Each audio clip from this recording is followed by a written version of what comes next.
기도하겠습니다. 하나님 아버지, 참 저희들은 지혜가 부족합니다. 어떤 상황과 사건과 여건을 만났을 때 하나님의 뜻이 무엇인지 잘 깨닫지 못합니다. 또 깨닫았어도 그 아버지의 뜻을 선택할 또 실천할 용기가 부족합니다.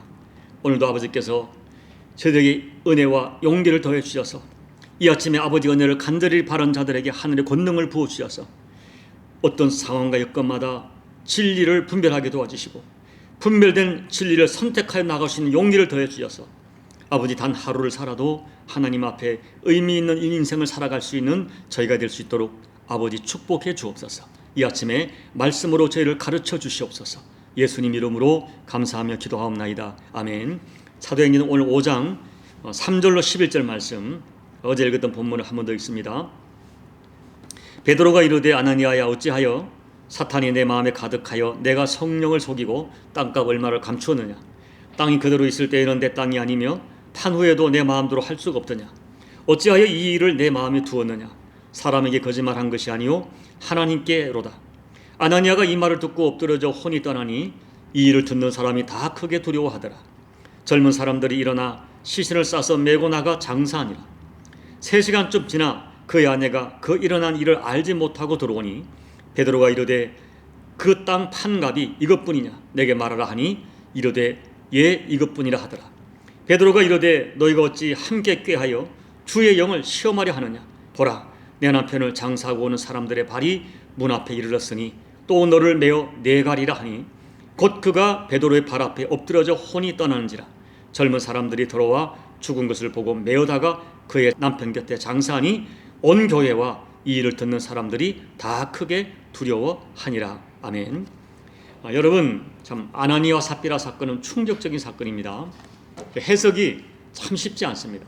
그런데 오늘 우리는 이 아나니아와 삽비라 사건을 해석하는 데 있어서 중요한 것은 이 사건의 본질을 보아야 되고 그리고 이 사건의 진정한 배후가 무엇인지를 봐야 합니다. 이 사건의 본질과 배후는 사탄의 역사였습니다.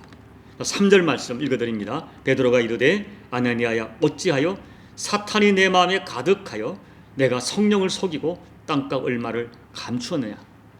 베드로가 아나니아에게 사탄이 내 마음에 가득하다고 말하는 것은 아나니아의 거짓말이 단순한 거짓말이 아니었다는 것입니다. 거짓말의 배후에 사탄이 있다는 것입니다. 지금도 아나니아의 마음을 사탄이 장악하여 거짓말을 하게 했다는 것입니다. 성경은 사탄을 거짓말의 아비라고 선언합니다. 사탄은 에덴 동산에서 우리의 조상 하와를 거짓말로 무너뜨렸습니다. 그리고 사탄은 사람들에게 거짓말 정도는 작은 죄로 포기해서 우리의 신앙을 무장해제시키려 합니다. 그래서 구약에서부터 너무나 많은 사람들이 거짓말로 인하여 무너지고 말았습니다. 그러므로 우리는 정신을 차리고 사탄이 어떻게 아나니아 부부를 무너뜨렸는지를 오늘 말씀에서 교훈받아야 됩니다. 오늘도 교묘하게 사탄이 우리에게 접근하는데 어떻게 접근하는가, 어떤 통로로 접근하는 걸 깨달아 이 사탄의 계기를 물리쳐야 됩니다. 첫째, 여러분 마음과 생각으로 접근하는 사탄의 접근을 차단해야 합니다. 사탄은 분명히 살아있는 존재, 실체입니다. 사탄은 끊임없이 교회와 성도들을 대적하고 우는 사자처럼 삼킬 자를 찾습니다. 그런데 사탄은 1차적으로 사람들의 마음과 생각 속으로 파고 들어옵니다. 생각의 고지를 점령하려고 합니다.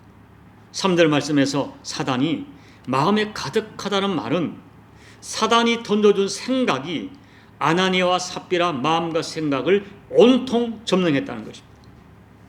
여러분, 사탄은 아나니아 삽비라 마음에 돈에 대한 탐심을 슬쩍 집어넣고 전부를 헌금하기에는 액수가 좀 많다는 생각을 슬그머니 밀어넣었습니다. 그때 아나니아와 삽비라가 그 생각의 뿌리를 살피지 않고 그 생각을 덥석 마음속에 품은 것입니다. 그리고 그렇게 슬쩍 품은 생각이 서서히 아나니아와 삽비라 마음 속에 가득하게 되었어요. 그 마음을 점령한 것이죠. 이런 상태를 3절 말씀에서 사탄이 내 마음에 가득하다고 표현하고 4절에서는 어찌하여 이 일을 내 마음에 두었느냐. 처음에는 슬그머니 돌아온 그 생각이 이제는 마음에 가득하도록 마음에 두게 된 것입니다. 사단이 아나니아 삽비라 마음과 생각을 점령한 것입니다. 사랑하는 여러분, 사탄은 가장 먼저 우리의 생각을 점령하려고 합니다. 슬그머니 돌아온 생각 하나, 작은 생각 하나가 어느 날 보면 엄청나게 자라서 여러분 누룩이 부풀린 것 같이 우리 생각 전체를 점령하고 있는 것입니다. 그래서 잠언서 4장 23절은 무릇 지킬 만한 것 중에서 더욱 내 마음을 지키라. 생명의 근원이 이에서 남이라고 경고합니다. 그러므로 여러분 정신을 차리고 나에게 다가오는 접근한 생각의 뿌리, 이 생각이 어디서 왔는지를 우리가 잘 살펴야 돼요. 내 마음에 품어도 될 생각과 내 마음에서 품어서는 안 될, 당장 쫓아야 될 생각을 우리가 정신을 차리고 분별해야 됩니다. 육신적이고 탐욕적이고 이기적인 생각으로 접근한 사탄을 예수 이름으로 단호하게 대적해야 돼요. 여러분, 오늘 우리가 본문 말씀에서 생각으로 접근한 사탄의 도전이 얼마나 무서운지를 우리는 잊지 말아야 됩니다. 둘째, 구체적으로 헌금과 헌물에 도전하는 사탄의 접근을 분별해서 차단해야 됩니다. 오늘 말씀이 그렇죠. 여러분, 거듭 말씀을 드리지만 아나니아와 삽비라가 땅을 팔아 일부라도 드린 것은 당시의 모든 사람이 하는 헌신이 아니었습니다. 사실 그 헌신 자체는 아름다운 신앙행위였습니다. 그런데 문제는 헌물을 드리다가 탐욕이 생긴 것입니다. 그래서 탐욕이 생겨서 하나님을 속인 것입니다. 헌물을 드리지 않은 것이 문제가 아니라 헌물에 거짓이 개입된 것이 문제였습니다. 쉽게 말하면 하나님께 드리는 헌물에 사탄이 개입해서 정직하지 못한 헌물을 드린 것이 문제였습니다. 오늘 말씀을 보면 우리가 드리는 헌물이 사탄에게 어떻게 이용되는지, 그리고 사탄이 우리의 헌물에 어떻게 개입하는지를 알게 됩니다. 두 가지를 여러분께 좀 말씀을 드리고 싶어요. 첫째는 헌물에 여러분의 이름이 드러나며 드리지 않도록 조심해야 됩니다. 이 성경학자들은 아나니아와 삽비라의 헌신이 4장 37절에 있는 그 바나바와의 헌신을 보고 비교의식에서 드린 것으로 해석합니다. 여러분, 어떤 경우도 사람을 의식하며 헌금하지 마십시오. 교회에서 내 위치와 신분 때문에 이 정도는 드려야지 하는 마음으로 헌금해서는 안 됩니다. 그리고 또 한 가지 중요한 것이 있어요. 여러분, 헌금을 자신의 이름으로 헌금을 내가 직접 집행하는 것을 정말 조심해야 됩니다. 무슨 말인가 하면 내 것을 가지고 내가 헌금했기 때문에 이 헌금은 내가 원하는 곳에 드린다, 내가 드린다 하는 생각이 굉장히 위험합니다. 그런데 이런 일이 요즘 우리 주변에 얼마나 많은지 모릅니다. 그러므로 우리가 헌물에 사단이 역사하지 않기 위해서는 사도행전 4장 34절과 35절에 초대교회 방식이 가장 성경적인 헌금 방법입니다. 초대교회 성도들은 땅을 팔고 집을 팔아 그 돈을 자기들이 직접 나누지 않고 사도들 앞에 가져다 주었고, 사도들은 교회의 이름으로, 예수님의 이름으로 그 헌금을 집행합니다. 이것이 성경적인 헌금 방법입니다. 만약 우리가 직접 선교하거나 직접 구제하면 여러분의 이름이 칭찬받을 것입니다. 그런데 도움받은 사람들은 여러분을 의지하고 여러분에게 주목할 것입니다. 그래서 처음에는 선한 의도로 시작했는데 나중에는 생각하지 못한 어려움에 빠지는 경우를 허다합니다. 그리고 내가 정상적인 헌금 생활을 하지 않고 내 마음대로 내가 원하는 곳에 여기저기 헌금하는 것은 전혀 성경적이지 않습니다. 여러분, 중요한 것은 헌금과 헌물에 나의 헌신이 드러나지 않도록 조심해야 됩니다. 그래서 초대교회 성도들은 사도들과 교회 앞에 그 헌금을 내놓아서 교회가 예수님 이름으로 집행하도록 했습니다. 그래야만이 고귀한 헌금에 사단이 역사하지 않습니다. 두 번째, 정직한 헌물을 드리십시오. 여러분 초대교회 성도들이 땅을 팔고 집을 팔아 드린 것은 영웅 심리가 아니었습니다. 성령님의 강력하고 분명한 감동이 있었고 그 감동하심에 순종한 것이었습니다. 그럼에도 불구하고 이것을 아셔야 됩니다. 여러분, 하나님께서는 우리에게 절대로 헌금을 강요하지 않습니다. 그렇지만 때로 성령님께서 내 마음에 어떤 헌신에 대한 감동을 주실 때, 그래서 그 감동을 따라 헌금을 드리고 헌물을 드릴 때는 정말 순수한 마음으로 드셔야 됩니다. 하나님 주신 감동으로 헌신할 때는 인색하지 말고 정직한 헌금을 드리셔야 됩니다. 저는 여러분이 드리는 교회 각종 헌금에도 여러분이 정직한 마음으로 헌금을 드리기를 축복합니다. 혹시 여러분 지난 날 동안에 내가 헌금을 드리다가 여러분 생각에 조금이라도 아까운 생각이 들어서 중단한 것이 있다면 진심으로 회개하고 다시 회복하기를 소망합니다. 사랑하는 여러분, 성경을 보면 어제 말씀을 드렸지만 그날 이후에 본문 같은 사건은 다시 일어나지 않았습니다. 그렇다면 그날 이후에 교회에 아나니아, 삽비라 같은 사람들이 전혀 없었을까요? 아닐 것입니다. 분명히 체면치레로 억지 헌금을 하는 사람들이 있었을 것이고, 아나니아와 삽비라처럼 헌금이 아까워서 처음과 다르게 변질시켜서 내는 사람도 있었을 것입니다. 그런데 하나님은 침묵합니다. 하나님은 아나니아와 삽비라 사건을 통해서 초대교회에게 한 번 경고하신 것으로 초대교회와 후대를 사는 우리들이 충분히 깨달았다고 보신 것입니다. 그러나 여러분, 말씀드렸죠? 하나님의 침묵은 용납하심이 아닙니다.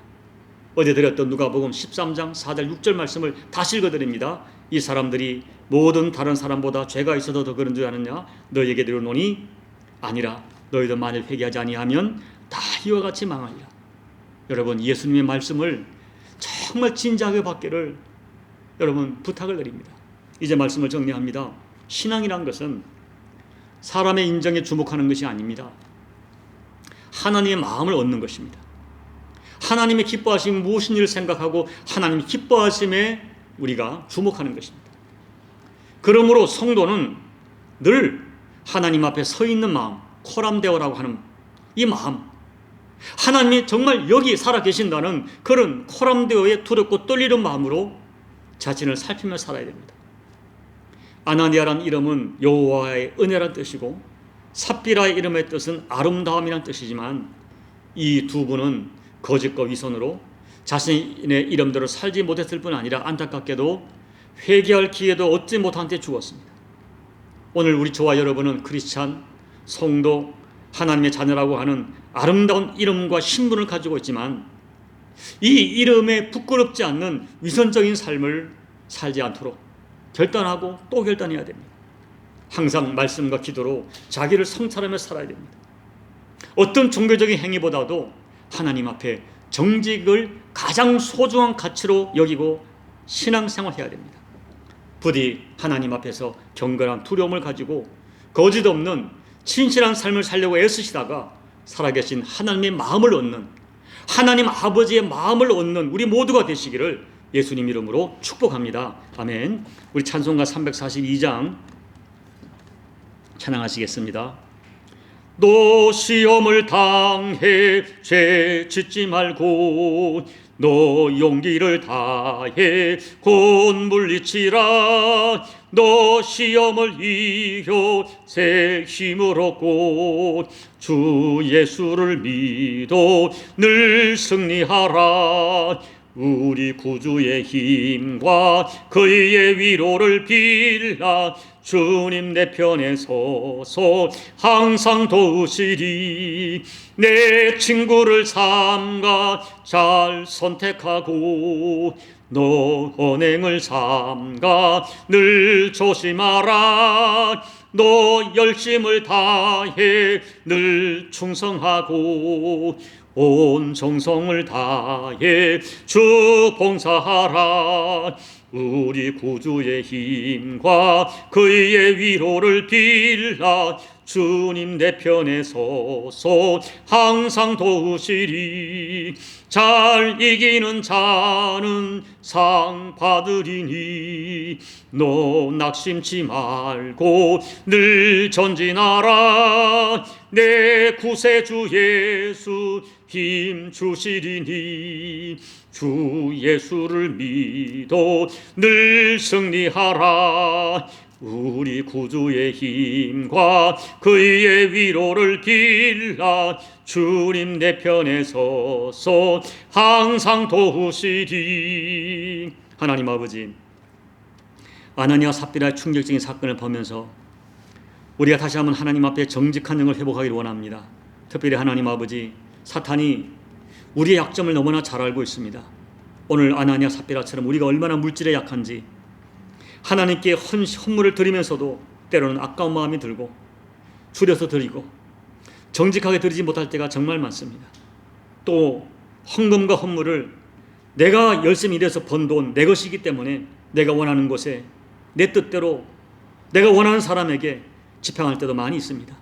하나님 아버지, 이 헌금 드리는 일에 있어서 정직함을 회복하게 도와주시고 하나님이 기뻐하는 모습으로 드릴 수 있도록 하나님 은혜 베풀어 주십시오.